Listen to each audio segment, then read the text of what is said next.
This is Coder Radio, episode 458 for March 21st, 2022.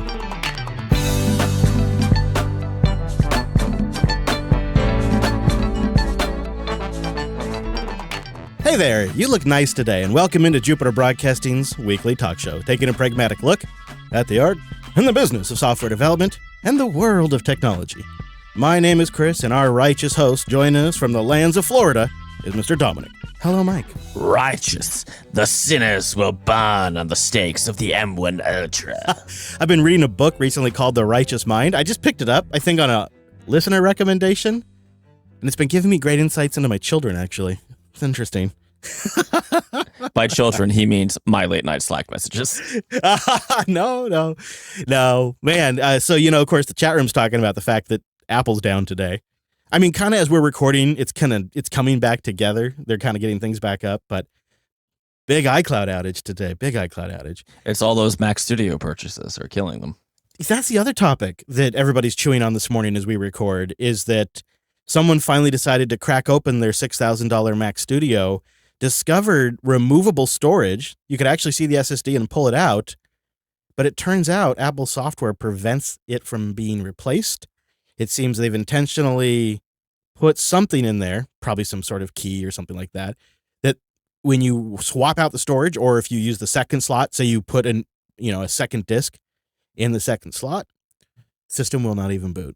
It just blinks SOS on the front. Not only will not boot, it thinks it's under fire. Yeah. And, this reminded everyone that Apple made all these commitments about improving the Apple repair program for Macs, and there's nothing that's happened from that. So, and of course, this absolutely has a right to repair angle. And when you dig in there, you very quickly discover that the power supply is not covered. So capacitors and stuff are just exposed right there in the Mac Studio, likely for cooling reasons. I mean, there's legitimately probably a reason, and they don't expect you to go in there. But the end result is that it makes it hazardous for any casual to open it up and do any repairs, which just sort of stinks because Apple makes so much noise about environmental friendliness. They don't even ship power bricks anymore. They do this reduced packaging stuff, all for the environment. But yet something like this, where you actually have two removable disks that could be replaced by the user and serviced, and they've blocked that, or things that make it dangerous to open up the machine where you could actually shock yourself and injure yourself. It's right to repair hostile. And I'm going to call it here. The Mac Studio is going to be a flop. I could be wrong on this one, so I only give this a 50-50 shot. Yeah, I do think so. I think this is going to be the de facto workhorse of small studios, right? Game dev, regular dev, design that are in person. Now, it's that hash, the quote, that are in person part that maybe you might have something, but I don't know, man. I think the Mac Studio for a lot of workers, with the studio display, with its microphone array and the speakers built in, probably makes for a very solid video conferencing machine. I mean, it's a very expensive one, but companies love to blow money on stuff. But here's why I think it's going to fail. I agree with you. Everything you said is right, under the assumption that Apple doesn't kill this after V1. But I think they're going to iMac Pro this thing. And the reason is they blew it on the introduction. Anyone who wanted to buy this thing shot their load on the MacBook Pro Max. Speaking for myself here, I was waiting for Apple to rev the M1 platform for professionals. And they did that with the 16-inch MacBook Max. And so I went in on that one. And I think a lot of people did. And there's just not quite enough incentive to get the Studio unless you need the Ultra. And if you need the Ultra, you're a very limited set of buyers. So this thing's going to get an initial surge in purchases, and then the channel's going to go dry. Because they have a ridiculously expensive monitor to go with it, that also hampers the sales. I think they have HomePodded this thing, and they're going to pull an iMac Pro on it.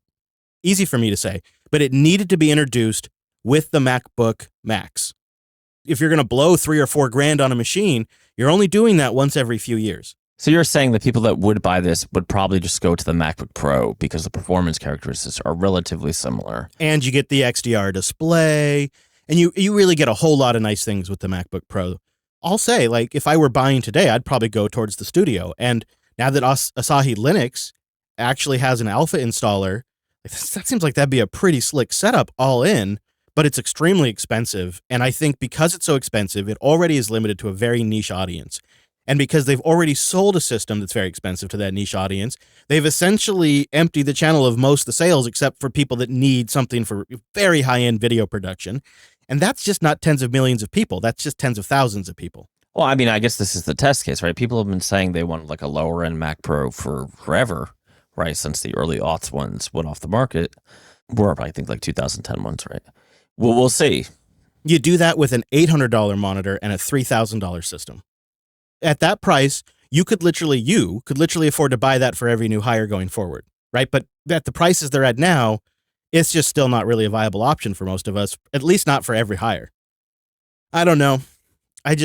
I'm concerned about it. I feel like this Mac Studio, seeing some of the feedback now after we're a couple of weeks in, I think a version 2 is the one to buy if you're in this market. And I worry you'll get some initial burst of sales, and then people like me are going to say, oh, this is great, but it needs removable storage. That's something they got to address. If I'm going to buy a $6,000 computer, I want to be able to replace the storage maybe 4 or 5 years into it and get a few more years. And it's very likely this M1 platform is going to be supported for a very long time because it's the initial transition chip, and Apple has historically supported that platform for nearly a decade during the PowerPC to Intel transition. So it's a machine that could really stick around, but, 2 terabytes and you're done, right? It's just sort of silly. So I think there's some improvements they could make. They could also make it look a little better. And that's going to be in a version 2, no doubt about it. But I don't know if it'll make it that far. And because it has essentially lineage to the Mac Mini, we're also totally unpegged to any release schedule because the Mac Mini has gone sometimes what feels like 25 years between releases. Well, but that's a great point, though, the Mac Mini, right? Does this become you own an iOS development company and you need a bunch of compute to build Apple-specific stuff, right? Whatever the Apple VR thing is. And you just rack a bunch of these bad boys up. I could see that. I could see people putting it in a rack. All right, can I cry a little bit? Can I have my feelings, please? I just spent $2,400 on a Mac Mini for this very purpose. Whoa, a Mini, huh? A week before the Studio came out. Oh, no. I have yet to open it because stupid reasons. I've been busy. And I tried to return it, and they're like, lol kittens, no, you're a day out. Yeah, I'm super pissed because I would have much preferred the Studio for exactly Now, the Mini will be fine, right? This is me being a little bit of a pony about this, but I could see a bunch of these racked up. Yeah, I could see a bunch of initial sales, too. Studios that are waiting. Think of Mac Studio, MacStudio.com would probably buy like a whole pile of these, right? I'm just saying. I could totally see it. I could see the Mac Colo guys going in hard on something like this. Come with me on this journey. Should I listen and stay a while? Stay a while and listen. Although this is a story about the future. Like I mentioned in passing as it was casual that I'm only buying employees' laptops now. But those laptops are not like hardcore ball-in high, compute laptops. They're basically base MacBook Pro equivalents. Most of them are System 76. Some of them are going to be MacBook Airs. But the build is going to be just like either in my house or at the office if we keep the office, right? We have our array of Linux servers and we're going to have some Mac servers too. So and we have an email about this hybrid work thing. I've totally given up on hybrid. We're just full remote. We've been full remote for a while, but given up. You've given up. Wow. It's just, you know what? You can't in today's market and we hinted at this a little bit last week for a small business. I just lost some people and they literally got their wages almost doubled to be poached away. Any overhead you can cut as a small business that doesn't have, thick, juicy with 2 C's margins, you got to cut. And, people don't need $3,000 laptops if they could just build it on a home server. Or not home as in their house, but home as in, like centralized. Yeah. So Anonymous writes in about hybrid work. I work for Google and I found your return to office comments interesting. Hybrid working is the worst of all solutions. The employee is demanded to provide their address so they can calculate commuting distance. Of course, always trying to look at all of the possible angles. You get the flexibility of working from your cramped, overpriced place for 2 to 3 days as a return. The truth is all employees' benefits have been built around the office. Free meals, free snacks, free massages, free gym, etc., etc. And during the pandemic, it's been more clear to people that without the office benefits, well, there just aren't very many benefits. I enjoy the show as always, and I think different opinions are always healthy. So Anonymous here says that at least with their experience at Google, this hybrid work thing just isn't working very well. And it does sound like they're kind of all up their butts about details. That's something I noticed with the Microsoft one too. I got a DM very similar to this about someone who was saying that they're letting people work from home, but you have to install the software and they're apparently a PC shop, a Windows shop, that did you ever hear this? Monitors your keystroke, records the screen, keeps the camera and microphone on while you're logged into the computer the entire time. To me, that's such a gross invasion of privacy. But yeah. We got a note from a listener who just says, what I've done is I have 2 machines at my desk and I have one machine that is just my work machine that they have their software on that I don't do anything else on. And then right next to it, I have my laptop with all my stuff, all my chats, all my emails. And of course, right? Of course. So what's going to happen next? They're going to demand that you install their firewall so that way they can do packet analysis on all of your traffic and measure how much time you spent transmitting. Don't even put that into the universe. Right. When your 16-year-old son is looking at porn, they're going to say that. Seriously. I mean, well, yeah, that's just it. How would you know? Actually, they might think it's the CEO's traffic though and say nothing, right? Who knows? Speaking of messages, we got some feedback about RCS, including from some folks that have been having issues with RCS for a couple of years now, but just felt like nobody was talking about it. And Reese wrote in and says, I couldn't help myself but just mention that if Google just implemented Matrix on every Android phone, they could solve this whole messaging thing. Apple would be free to support Matrix protocols in iMessage, or you could just run any of the many Matrix apps on the iPhone. Right. So Apple is free to not support Matrix as well on iMessage, which they never would, and you still have the same problem. Yeah, I agree that it would be. I think Google should probably, at this point, if I were brought in, Mr. Fisher, we've hired you as a consultant, and I sat down with them at their big boardroom after I had my free lunch, I would tell them to jump on board with Matrix. I actually think that is the way to go, or something. Like they should have just stuck with XMPP back in the day. But just get on board something that developers can start building apps around, that can be integrated into desktop services, all this stuff. It worked in the past. I would just go that route. And I would say, make it something that isn't carrier controlled, that can't be influenced by the carrier. And then I would collect my $100,000 fee or whatever it would be, probably $200,000, and, jump on my private jet they booked for me and come back to the studio. That would be how it would go down. And that's, they could just listen to the show and save themselves some time. But I do want to mention, I'm going to do a live stream on March 31st, 4 p.m. Seattle time, 7 p.m. Mike time, 11 p.m. London. And I want to help people get the Element client set up to connect to the Jupiter Broadcasting Matrix. It's growing quite significantly. And everything we've talked about on this show about platform control and consolidation and centralization that has just been putting the squeeze on everything has made me kind of appreciate the fact that we run the Matrix server. It's a decentralized federated system that is not subject to these particular problems. And I find that probably the horse to bet on over the long term. When I was talking about this morning in Matrix, over the last 15 years, we have used so many different things from crazy PHP BB forums to IRC servers and all different Viber chat. I mean, just all kinds of crazy different things. Discord, Telegram, IRC, on and on and on. When you've been around for so long, you can't help but have jumped a few platforms because things come and go. But when I look at the next 15 years, I think the horse to bet on is the decentralized platform that we run and control ourselves.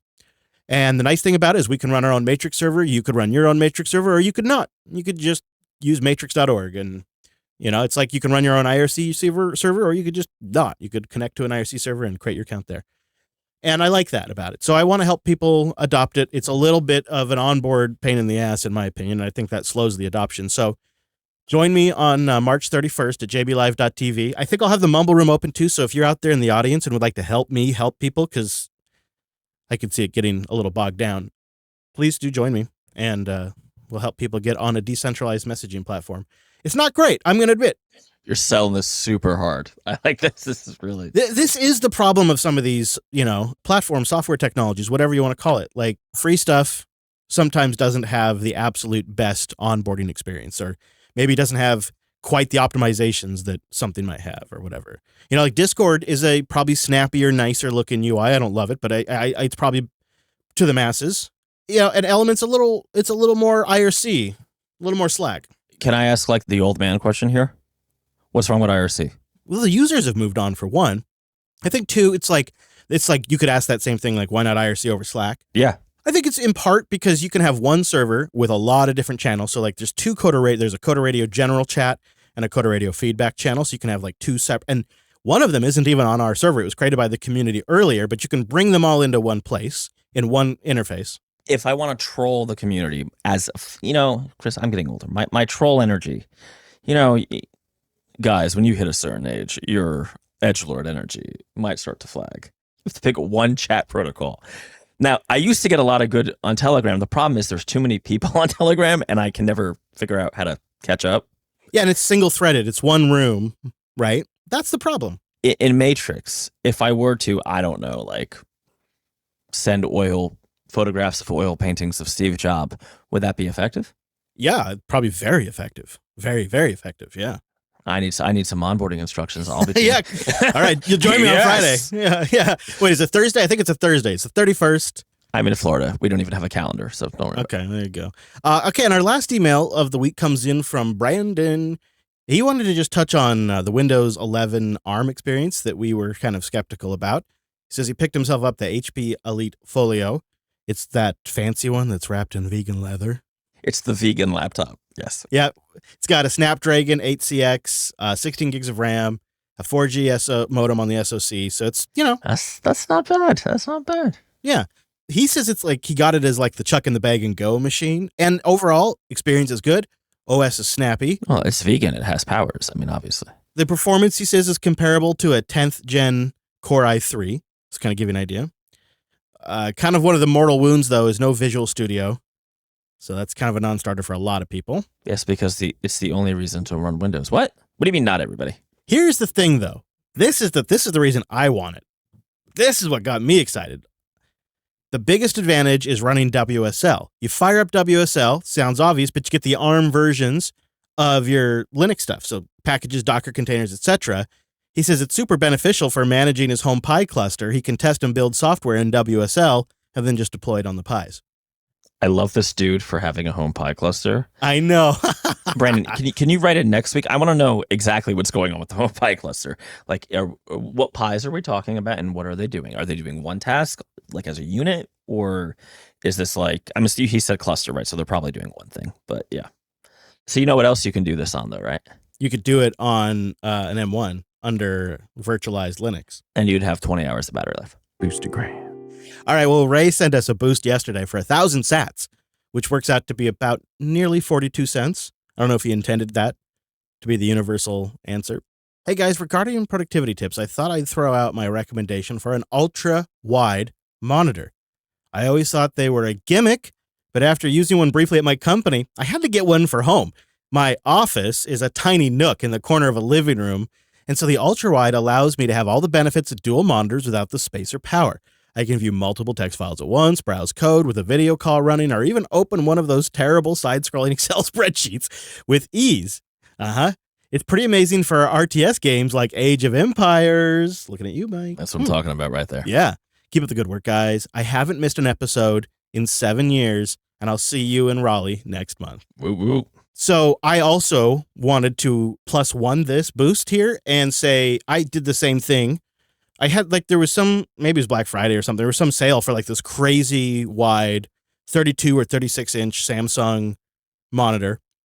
And I wanted it for the home office in my RV. And I have the same thing. I was attempting to do dual monitors with a Visa mount thing. I was trying all that, but it's just a lot to load and unload and set up every time I move. Where this is just pick up the monitor and tuck it away. And it is great. I can fit Slack, Element, and Telegram right next to each other. I can have a huge web page open with VS Code going. It is so much real estate, and in some ways, I almost prefer it to multiple monitors. It's pretty great. So I have to totally agree with Ray. And if you want to send us a boost, go get an app that supports it at newpodcastapps.com. And you heard Ray mention the East Coast meetup. We are putting together a meetup in Raleigh, North Carolina, really just outside of Raleigh. And we have the address and details at meetup.com/Jupiter Broadcasting.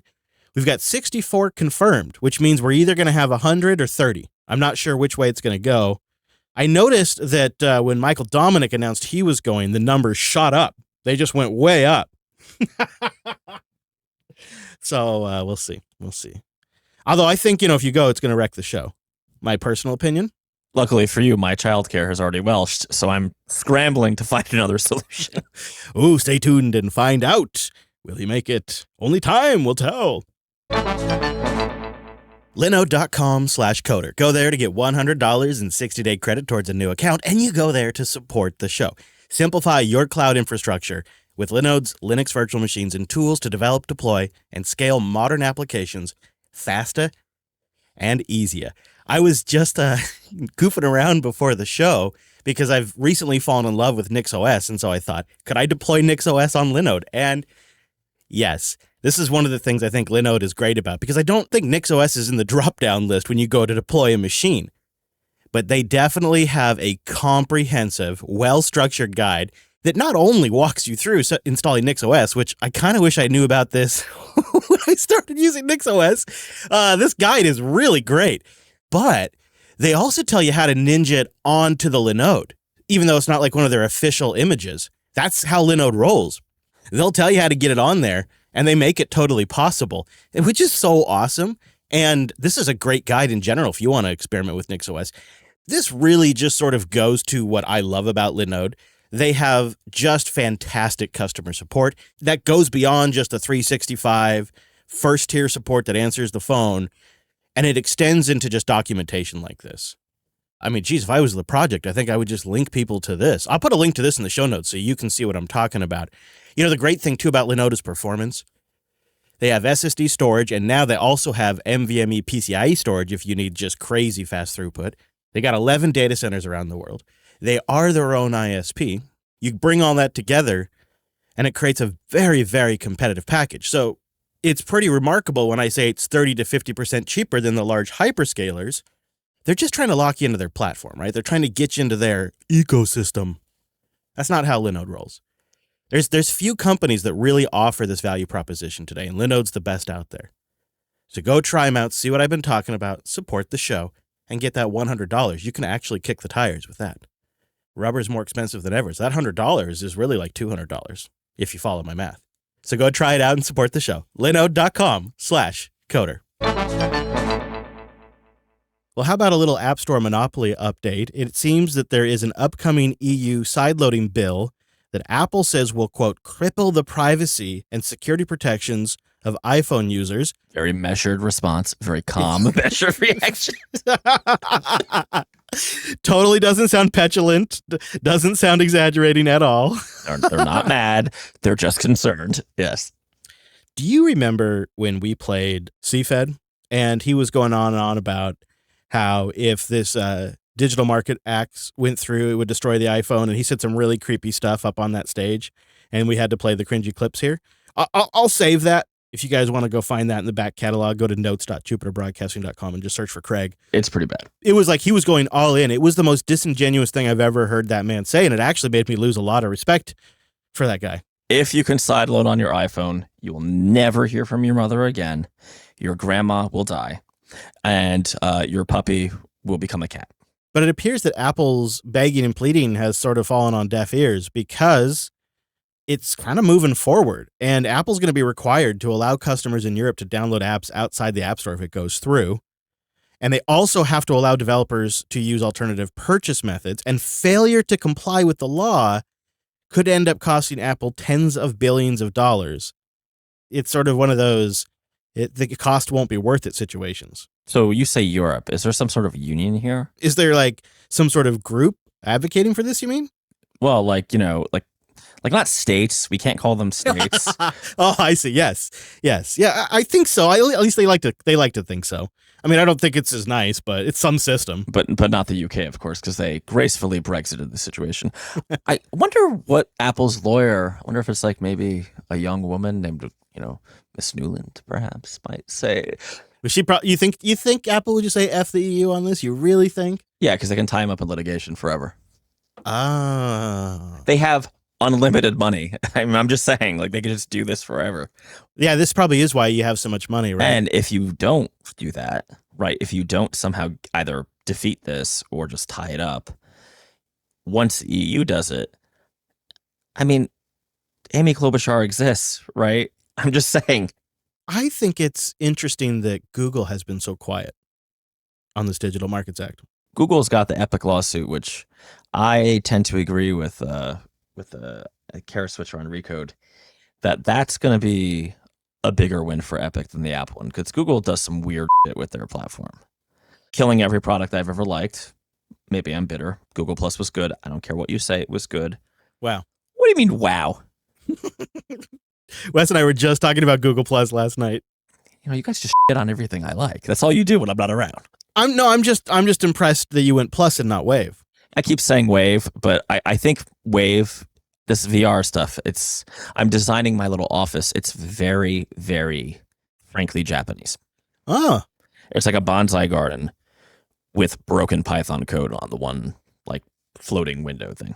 But that's very peaceful and tranquil. I could just get so, like, in the zone in there. I need as much Zen as I can get because I think the technical term is psycho. I'm a Mac user. I smell some bacon. You smell that? It kind of smells like Microsoft is lurking in the shadows with this Digital Markets Act. You know, didn't Germany just go back to using Office? Did they? Oh, that might be true. I don't know, man. I mean, I don't have such a strong signal on this one like I did with the Epic lawsuit. It does seem like it would fit perfectly into Microsoft's current App Store strategy. It would harm Google and Apple the most, and Microsoft would be perfectly positioned for this kind of play. And we've seen that they've been willing to work behind the scenes in the U.S. to take the justice system and weaponize it against their competitors. So why wouldn't they be doing it in the EU? I would almost argue the EU is the easier fight, right? Because the EU is always eager to attack American tech companies. Perhaps. It seems like it. And the reality there is that if you look at who benefits from this, you could argue consumers. I think we'll see, but I doubt it, actually. This is the irony. If Apple had kind of calmed down a bit, if CFED, I like that name, by the way, had maybe not been so over the top, they do have a real argument about privacy and security. The problem is when they make it sound like the world is going, right? It's going to turn into The Walking Dead. It's silly. But I got to tell you right now, no one in my family is sideloading a goddamn thing if I can stop it, right? I just it's all through the App Store. I don't know secondary app stores because I am not dealing with that. We could have a digression to Windows 11. Do not let old people upgrade to Windows 11. That's all I'm going to say. Apple's argument is that people will be socially engineered into turning it on. And they point to the Fortnite situation on Android where Fortnite tried to leave the Play Store. They had people turn on sideloading and it just got abused. I 100% agree. And I can think of one company in particular. Forget about Epic. Epic's weird. Tim Sweeney's kind of like, I feel a kindred spirit there. He's kind of like over the top and nuts, but I don't think he's evil. He's just like, he gets mad about things and he kind of goes too far. Facebook. Or Meta, whatever. I love my Quest. I wish it was made by any other company, including Exxon, Halliburton, and Chevron. Really? I hate them so much. Every time I give them money, I feel like I'm clubbing a baby seal. You could look at it as you're incentivizing a better business model than their previous one. I mean, I guess if you give a heroin addict cocaine, you are giving them a lighter drug in some way. I mean, doesn't it sound great to just continually encourage another company to create an App Store behemoth platform? Once again, folks, he and I are dying to mention Revolution OS and go back to the 90s and cry. I find this story that we've been watching slowly unfold absolutely fascinating. And I think we've talked about this whole thing as if the impending doom was really coming from U.S. regulators to Apple. But the reality is the situation in the EU is much more dire for them and much more immediate. And so this is kind of where I'm going to be putting some of my attention just for a little bit, because this Digital Markets Act, this could change the game. Well, the EU might do it. Yeah, they might do it, right? I could see it. And if they did it, how does Apple not just turn it on for everyone at that point? No. What do you mean? They're voluntarily? Well, no. I mean, if they get forced into allowing sideloading in the EU, they essentially have to allow it everywhere, because otherwise people are going to be leaking builds and hacking in the US build and enabling that. And it's just going to be, it'll be a cat and mouse game forever, where they could just standardize the build documentation and the system around it, maybe even sign apps if they just embrace it like they do on the Mac. Like, I could almost see it forcing their hand on this. I don't know. I feel like Apple can hold this up in court for at least 10 years. Yeah, I think you're probably right, though. I remember, Google Oracle. We covered it when the show started, and it just finished a few years ago, right? This would be even bigger. I think about this too so I think you and I both feel like it was a bit of a milestone when you could give a newbie family member an iPad or an iPhone and they could go in the App Store and you knew they could install whatever for the most part and they wouldn't muck up their system with persistent background tasks and crypto miners and stuff like that. For the most part, you had some ad scams and a few things here and there over the years, but it was truly the first machine you could give the normals and they wouldn't eventually blow it up. And you got to appreciate that this innovation came around during the time of like Windows XP, when people were blowing up their entire systems by just going to a porn site in Internet Explorer and their machine was a goner. It was like super low friction to just totally devastate someone's computer back then. And so the App Store model and the sandboxed applications and Apple's really draconian management of the App Store did create a safer environment for regular users.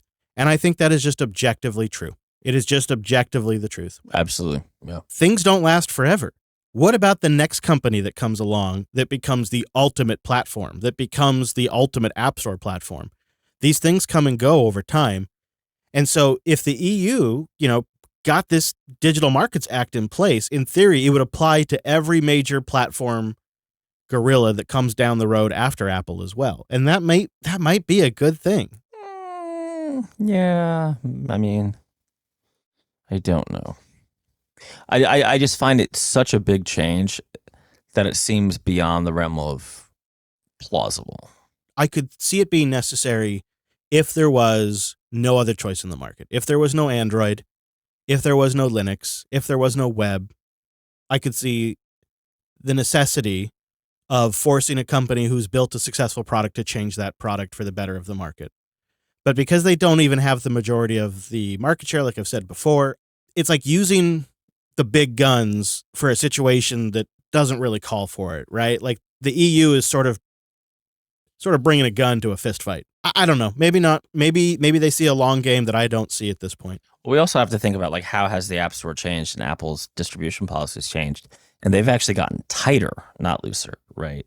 Most consumers don't know about this, but the enterprise development program used to be super, super loose, right? You just needed a certificate and an account, and you could basically, as long as it's a kind of a unintuitive process, but as long as the user accepted your enterprise certificate, you could distribute your app to them. And this was super helpful to companies like mine, where you would develop an app for somebody's business, right?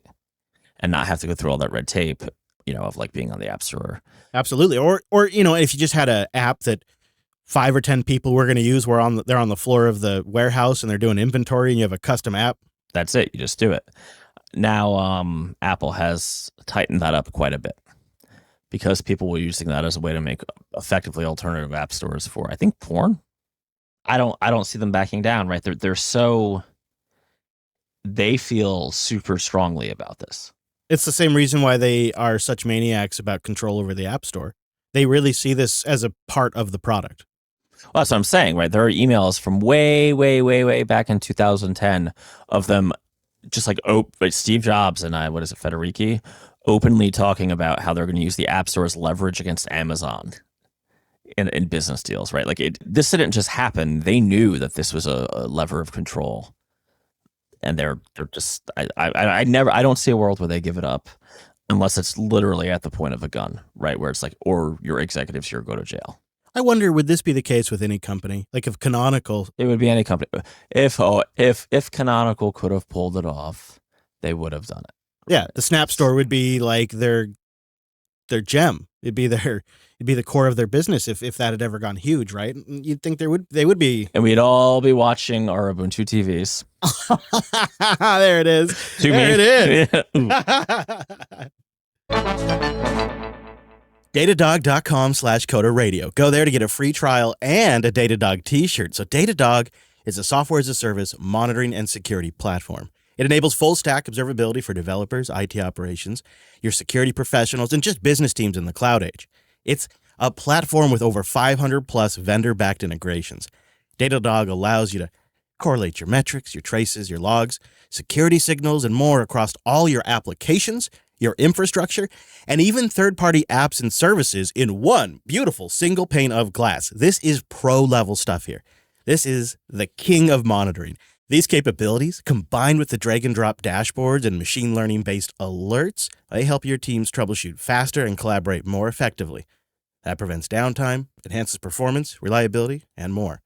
As an exclusive offer for Coda Radio listeners, sign up for a 2-week free trial at datadog.com/Coda Radio, and you'll receive a free Datadog t-shirt. That's datadog.com/Coda Radio for a 2-week free trial and a free t-shirt. Datadog.com/Coda Radio. Happy monitoring. All right, this isn't podcasting radio. I recognize that. It is sad old man radio, though. You know what it is? It's Mike Was Right radio. What we have been watching happening to you and your business. I would love to be wrong. I know. Thanks, bro.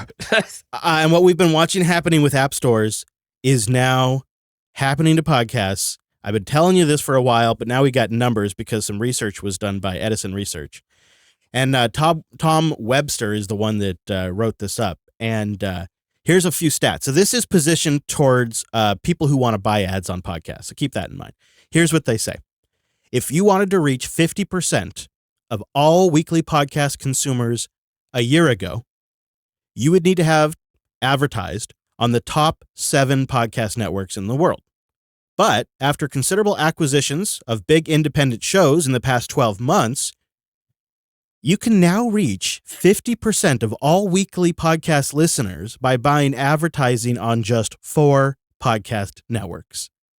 50% of all weekly podcast listeners are either on SXM Media, Spotify, iHeartRadio, or NPR.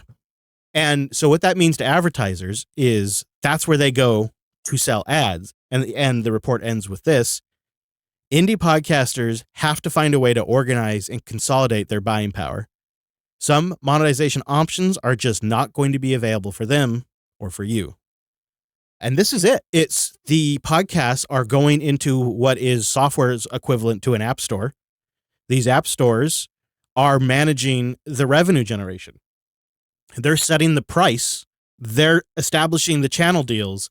Like, they're managing the distribution. They're managing how the branding even gets displayed in the directory. Like, it's completely being taken away from the podcast creator. The relationship with the audience is completely being abstracted away. And they've centralized the listening so that advertisers don't really want to be bothered dealing with some indie podcaster who's going to take 3 to 6 months to finalize a sales deal when they can call up Spotify and they can buy 1,000 podcasts in 1 hour. And this is happening so fast. It's really accelerated. It's more than that, too, though, right? Spotify can sell them. Well, these are our customer demographics for this collection of shows, right? For instance, Spotify owns a lot of stuff. I wonder how much of a overlap there is between, let's say, the Joe Rogan Experience and the Obama show. And Spotify can also do things like, we can guarantee your ads will start tomorrow because we'll digitally insert them. We'll wildly cut the podcast at any point and just slam in an ad for you that somebody else recorded that you don't even recognize their voice. We saw this coming a couple of years ago. That's why we launched membership programs at the network, is because I believe what's going to happen is there will be a smaller and smaller and smaller subset of advertisers, and the independent podcasters who are trying to do this full time are essentially all going to be knocking on the door of a handful of advertisers. That puts independent podcasting in a really precarious position in terms of censorship, self-selected censorship, all of that. So that's why we launched the membership program, because that gives us runway to be choosy. It helps offset if we have a sponsor drop out. We don't have to panic. And I also see the boost that I've been talking about on the show that people can send with new podcast apps. I see that as part of a mix of ways to keep podcasting independent. Because with these boosts, the hardest part is getting into Bitcoin, buying a couple of sats and loading up a wallet. That part is hard. It's confusing. It to people who are new to it, it can even sometimes seem a little sketchy, like depending on how you do it. Like, it's a big barrier to entry right now. Once people get over that barrier to entry, they're on a peer-to-peer network that is run by the developers and creators themselves. And so there's a direct network effect that happens. Like, for example, the Podcasting 2.0 podcast has people listening that are boosting them, and now they're sending boosts my way. And my audience is now sending boosts their way. Even though we've never coordinated, our incentives have aligned to this Lightning-based network system. And so the network grows and we both benefit. And as more people come online, as developers come online, everyone kind of grows and benefits. But it is really hard to get started now. If Matrix is hard to get onto, this is even harder. So that live stream I'm doing on March 31st, I'm giving away Bitcoin on the live stream. I'm not going to give away millions of dollars or anything, but I'm going to give out Bitcoin to people who show up to help load their wallets, like in the Fountain app, fountain.fm, and help them get started so they can start sending boosts. Because once you do it, you understand it. You get it immediately. You will immediately see what I'm talking about here. But until you try it, you just don't get it. So I'm going to put my money where my mouth is, because I think this is actually a pretty important way to monetize podcasting down the road. And so maybe this works, maybe it doesn't. But if I lead the way on this, and then some of my friends join in on their podcasts and others, we'll just grow the network. And then as developers come online or other places come online, we'll already have people that are in this network. It just keeps getting more and more valuable. But the hard part is getting involved. So during the live stream, we'll help people get on Matrix so they can get on a decentralized communication system. And I'm going to give away some Bitcoin so you can put that in your Fountain FM wallet or your Cast-O-Matic or whatever you use. Just go to newpodcastapps.com. I'll have a link in the show notes, and get an app that supports boosts. And I'm going to give it away so that way people can they don't have to deal with how do I actually buy the Bitcoin and put it in the wallet. They just need a few sats to get started. Like the boost we got earlier today was 42 cents, right? It's not like it's a big deal. And so I think that's, I hope, another way to help keep things decentralized, to incentivize a system, a network that can get some momentum, that can keep pace with the centralization. It is a long shot, but it is our only shot. And it's not the only way to keep podcasting independent, but it is part of a basket of ways that we are going to make this work. And, I feel like it's pretty critical, because I recently said 3 to 5 years. And now, after seeing that report and how fast this has happened in just 1 year, the current game's done in 2 years. And I have to be doing something different by 2 years from now. And that's if I'm lucky now. It may even only be a year at this point. So this is part of that solution. And so join me. It'll be March 31st, 4 p.m. Seattle, 7 p.m. New York time, 11 p.m. London at jblive.tv. We'll get you on Matrix. We'll give away some Bitcoin. And I'm also going to do a Q&A if you've got any questions about stuff we've talked about or things like that. I'm also going to invite my friends to join me, swing by the stream, so they'll be there too. And Scuba Steve sent us a boost that said, can't wait to see you guys in Raleigh. My question is, what do you guys think about Substack? Do you think that platforms like it play a role in the long-term sustainability of independent content creators? Thanks for everything you do. This is in the context of Substack just launching their own app, which takes all of the various quote-unquote independent Substacks and aggregates them in one place, sort of like YouTube. So if you have a popular Substacker, like, say, Glenn Greenwald, or anybody else, you read that guy or that gal, and then it'll start recommending other creators that can kind of draft on their popularity, sort of like the YouTube algorithm does. It does give creators a way to monetize. It can integrate with Stripe, and they can own that part of it, but it still feels like a platform consolidation to me.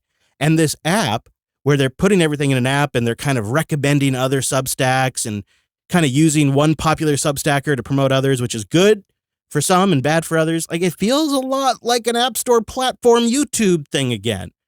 And Substack was, I don't know, for some reason people thought it was going to free us from that, but yet here we go. It's just slowly but surely drifting to this model. You think, or do you think I'm overreacting? I don't think you're overreacting, no. I think this is problematic, to say the least. We'll put a link in the show notes. By the way, for the live stream, I recommend a quick and easy way to just grab a small amount of Bitcoin, as small as you like, really, is get the Strike app. Strike app it's backed by a great team. It has super low fees. It is safe to use. It supports Lightning, and it takes a day or two to get verified, though. So if you want to grab your own Bitcoin, get the Strike app. You can purchase small amounts with that. Then you can use Lightning to send it over to your podcast app, and then you can send it to creators. And apps like Fountain.fm they will let you know when a creator can take boosts. And I could see this extending to software. I don't know. I don't plan to talk about it all the time, but this report just came out. Of course, I see the ground crumbling underneath me, like you much saw as the app stores were gaining dominance. So it's a topic, that's on my mind. We talked about last week about weaponizing Firefox and kind of sabotaging certain features for people that are in Ukraine or in Russia, depending on their location. And you and I kind of pontificated about the long-term ramifications of that and probably why, even though we think this conflict is horrible, weaponizing free software is a bad precedent to set. A couple of days after we recorded that episode, it came out that some open source library was sabotaged, an NPM package, and it was set to wipe the hard drives of systems in Russia as a protest of the war. And they wiped the drives of an NGO that was over there documenting war crimes by Russia. The team is absolutely, completely devastated. Tons of video and pictures completely gone. They were doing a fly-by-night kind of build up a system, set it up, get it going, just everybody start throwing your video when you're out in the field on this thing. They SSH'd into it, they executed something, and they wiped the whole thing accidentally. You really just don't know the ramifications, the second-order effects of something like this. And I have a thoughtful piece that we'll link in the show notes on the weaponization of open source software. And then the author looks at MongoDB cutting off services in Russia, the Node library that deleted files. Of course, there was a code and a license change in a Terraform module to let the entire world know that Putin is a dickhead. And there's been several other things that have happened. Ours covered a couple of them. And it's really kind of unfortunate because I think that's exactly in line with what we were worried could be sort of an unintended consequence. I totally understand that people feel like they need to respond, they need to do something, but you really can never know where these things are going to land. And right now, Senator Warren, who's a good friend of Mr. Dominic, she's working on a bill that could potentially hold open source developers responsible if regimes we have sanctioned are using their software. And that's very scary because, of course, we know Russia has a Linux distribution. We know that they use Linux. There's other regimes around the world that are using free software, and the developers have nothing to do about it. I think the best thing would have been just for everybody in the free software community to stay neutral in this regard and not even bring this conversation up. But now it's up for discussion. And now we're even seeing legislation going through. I don't know how far it'll get, but it's pretty dangerous. Yeah, we talked about this a lot last week, but there's so much here. It's kind of surprisingly, Chris, I got a bunch of private messages about this. And there's a lot of hot feelings on all sides. But I will say it's got to be a little careful with this, right?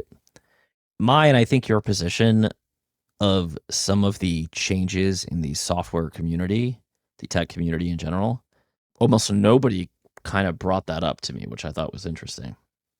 I don't know if I hate the word libertarian because it used to mean something that it doesn't mean, right? You know what I mean? Like it's evolved to be very specific. But I found it surprising that at least a lot of the private correspondence I got was basically calling me an old man and like a super right winger because like somebody went out of their way to mention that like Revolution OS is like a libertarian propaganda piece, which I thought was a little nuts. Well, I think that's because people associate some of the early free software folks as, libertarian and fair enough, but as they are, but it's or were. I mean, people throw the same thing around Bitcoin. And what it is that the reality is there are certain concepts, there are certain technologies that will appeal to certain crowds early as early adopters, but eventually it widens out. I mean, the same, it's just how everything works. Right. I mean, so there's a lot going on here, right? The proposed legislation that you mentioned is insane, right? It would criminalize open source. Yeah, the liability, the risk would be so high, right, that you would not want to do it. Yeah, the bill calls for sanctions on anyone who, quote, significantly and materially assisted, sponsored, or provided financial, material, or technological support or goods or services to support any sanctioned person. So even if a sanctioned person uses that code, that's dangerous, man. That's super dangerous, right? It weaponizes because there's no way they're going to enforce it on the regular. So it's something they could just throw at somebody when they really want to. Well, I mean, it's all right. This is Mike being a New York hipster, but I was just listening to the New Yorker podcast this week, and yes, there you go. I can't believe you just outed yourself. That's great. They do have great covers, and if you listen to it, you don't get to see those great covers. That's true. They were talking about I think it was Obama administration initiative where the Justice Department would go after quote unquote Chinese spies that Trump doubled down on. But of course, the way Trump did it, all of a sudden went from a nothing no-brainer to incredibly unpopular because Trump put China in caps and red and bold, right? Well, he had to go and tweet about it. Should have just kept his mouth shut. You just do it. You don't tweet. Yeah. And the Justice Department was just having a bitch of a time actually prosecuting these dudes. Because it turns out proving someone's a spy is really, really hard in a networked world when everybody talks to everybody, right? I got Telegram messages from Moscow the other weekend, right? Not from Russians, from Americans living there and leaving. So it's, it's tough. So what did the Justice Department, clever bastards that they are, prosecutors? Well, wait a minute. If our goal is just to throw this asshole in jail and get him to flip on his friends and try to... Why don't we just find anything else he's ever done? For instance, he made a mistake on a form. Well, we think he did it on purpose. So that's fraud. Defrauding the United States government. Done. That's, yeah.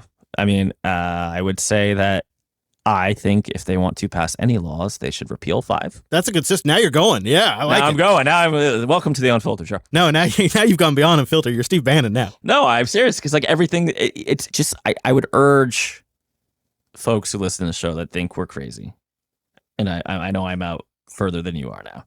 Look up what happens when a prosecutor wants to get somebody and can't for the charge they want to get them on. Yeah, especially, you know what, man? Developers get it so hard. They come down hard on developers.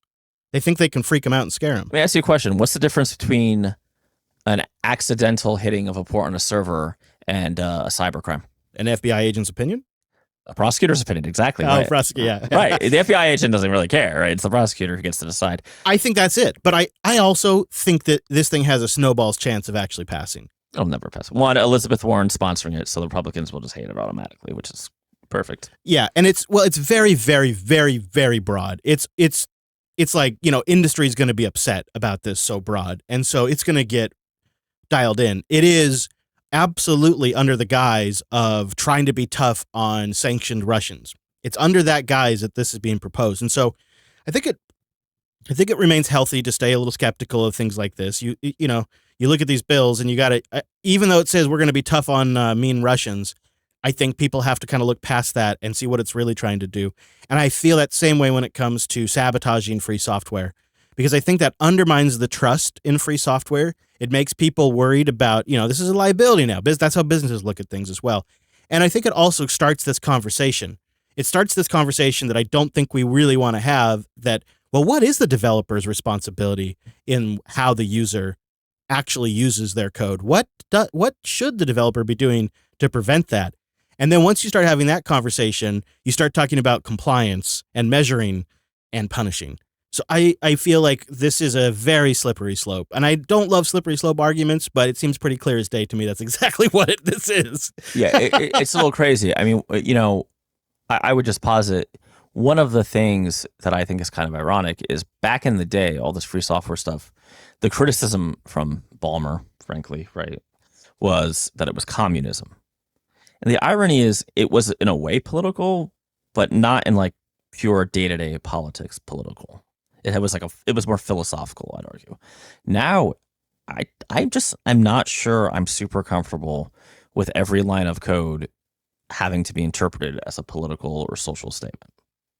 And I understand that people will say, well, but all this evil stuff and all these bad things happened in the past and, inclusion and all this. But I think the problem is you end up in this crazy world of you end up doing nothing because you don't want to get the consequences, right? You don't want to either get canceled or in this case, if this law actually passed, get thrown in jail, right? Self-censorship. You end up creating a regime of self-censorship. And because of the very nature of it, the people that are being censored don't really ever have full representation. Man, like that's always a back and forth, right? Because one group is underrepresented and then we overcorrect and now another group is that's an ebb and flow thing. Well, but it's different when it goes from like, let's say we want to get more minorities and women in tech and do like positive help. That if you change that to, oh, we don't like Russia today, or you could imagine the opposite happening where the Chinese are like, we don't like the Americans anymore, so we're gonna like throw Americans off projects we collaborate off. Yeah, absolutely could see that. Once it's nation states, I would argue I don't like the other stuff either. I get worried about like, I think maybe we should all give each other a break and try to get along. But once you have a flag, I don't know, like a flame war can become a literal shooting war too easily. And although having said that, the backdrop of this is it's amazing how little effect cyber operations have actually had in the Ukraine war, in the Russia-Ukraine war, whatever you want to call it, the conflict war, or whatever. Mm-hmm. Surprisingly impotent, right? Like you based on the propaganda and coverage you were seeing, you would have expected Russia to be like turning off water processing, right? You would have expected a lot of the grid would be down completely and like Y2K level planes fall right down out of the sky, which I'm wondering, is it because it's not possible, or is it because maybe their systems were old? Right, you need a dude there to actually like run the switches, right? I don't know. Right? I mean, it sounds silly, but doesn't that just seem like a simple solution too at the end of the day? And, it's also a jobs program. Right. It's like Battlestar Galactica, right? Just run that cord, baby. Run that cable. Yeah. No networking on this ship. Did you just bring a Wi-Fi card? Odama does not want any Bluetooth. Yeah, I could totally see that. President Rosalind, love her. Just throwing it out there. Season 1, though. Season 1 is the best. Really is the best. It is the best. It really is the best. I don't think this is going to happen. I don't think this bill will go through, and I hope people will kind of read it. We'll have a link in the show notes. It's very broad, and so people are interpreting it different ways. I'll put that out there.